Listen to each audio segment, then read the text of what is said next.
Hotel Krantz, Wien, April 2nd, '99.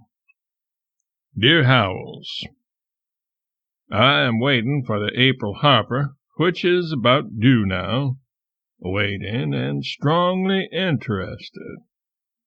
You are old enough to be a weary man with paling interest, but you do not show it. You do your work in the same old delicate and delicious and forceful and searching and perfect way. I don't know how you can, but I suspect that to you there is still dignity in human life, and that man is not a joke, a poor joke, the poorest that was ever contrived.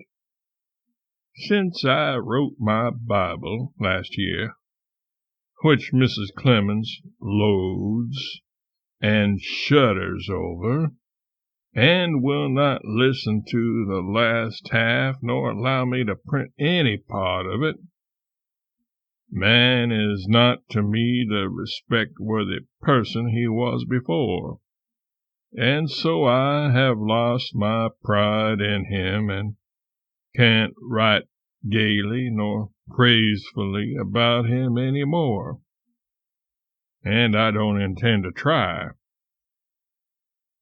I mean to go on writing, for that is my best amusement, but I shan't print much, for I don't wish to be scalped any more than another.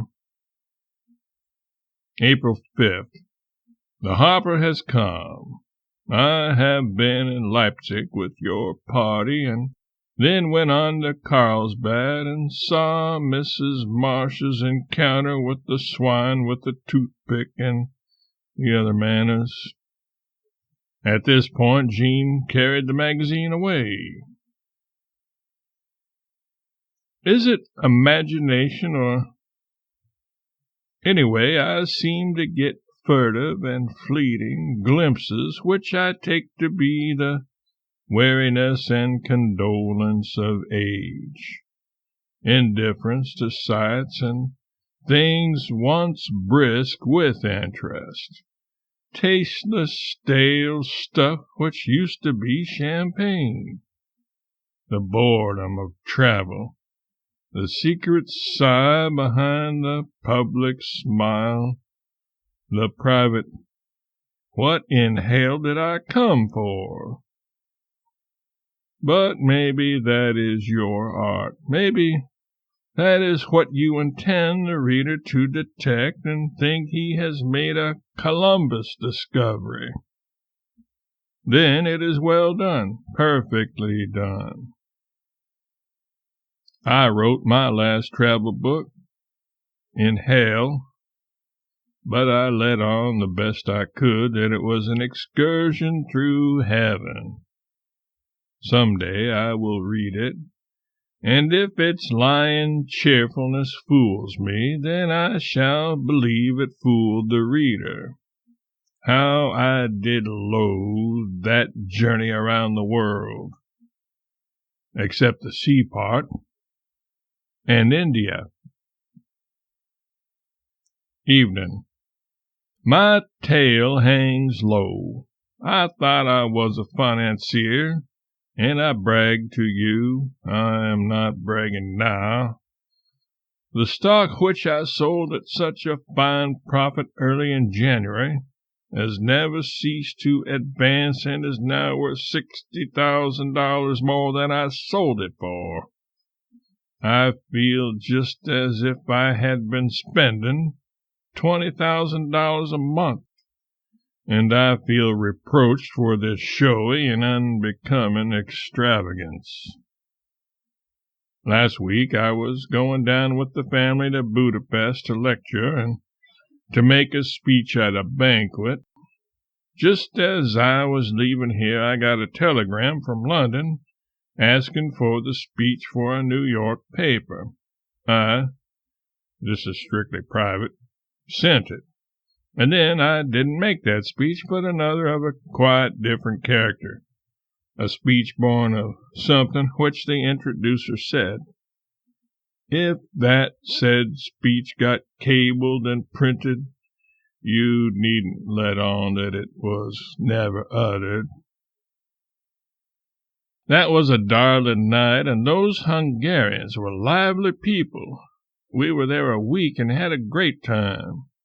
At the banquet I heard their chief orator make a most graceful and easy and beautiful and delicious speech.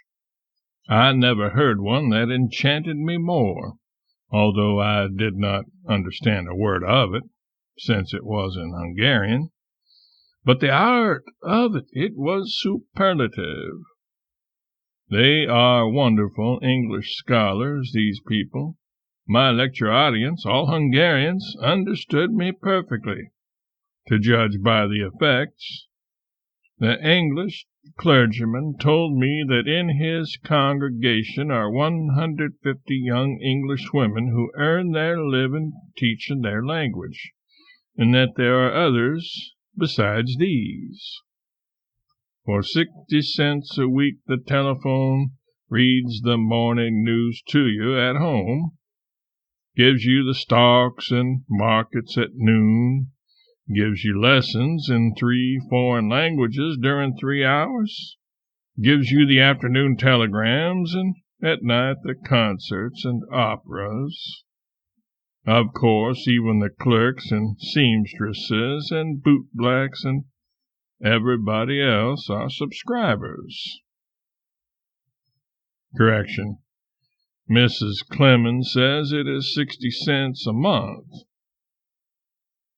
I am renewing my youth. I made 4 speeches at one banquet here last Saturday night, and I've been to a lot of football matches. Jean has been in here examining the poll for the Immortals, in the hope, I think, that at last she should find me at the top and you in second place. And if that is her ambition, she has suffered disappointment for the 3rd time, and will never fare any better, I hope, for you are where you belong by every right. She wanted to know who it is that does the voting, but I was not able to tell her, nor when the election will be completed and decided. Next morning. I have been reading the morning paper. I do it every morning, well knowing that I shall find in it the usual depravities and basenesses and hypocrisies and cruelties that make up civilization, and cause me to put in the rest of the day pleading for the damnation of the human race. I cannot seem to get my prayers answered, yet I do not despair. Escape from 5 o'clock tea. Oh, the American girl in Europe. Often she is creditable, but sometimes she is just shocking. This one, a minute ago. 19, fat face, raspy voice, pert ways, the self-complacency of God, and with it all a silly laugh, embarrassed, which kept breaking out through her chatter all along, whereas there was no call for it, for she said nothing that was funny. Suppose so many have told you how they enjoyed your chapter on the germ tongue, it's bringing coals to Newcastle, hee. Say anything about it, hee. Spent my vacation in Russia and saw Tolstoy, he said. It made me shudder. April 12. Jean has been in here with a copy of literature, complaining that I am again behind you in the election of the 10 consecrated members, and seems troubled about it and not quite able to understand it. But I have explained to her that you are right there on the ground inside the pool booth keeping game, and that makes a large difference in these things. 13. I have been to the Canoeausstellung with Mrs. Clemens, The office of art seems to be to grovel in the dirt before emperors and this and that and the other damned breed of priests. Yours ever, Mark.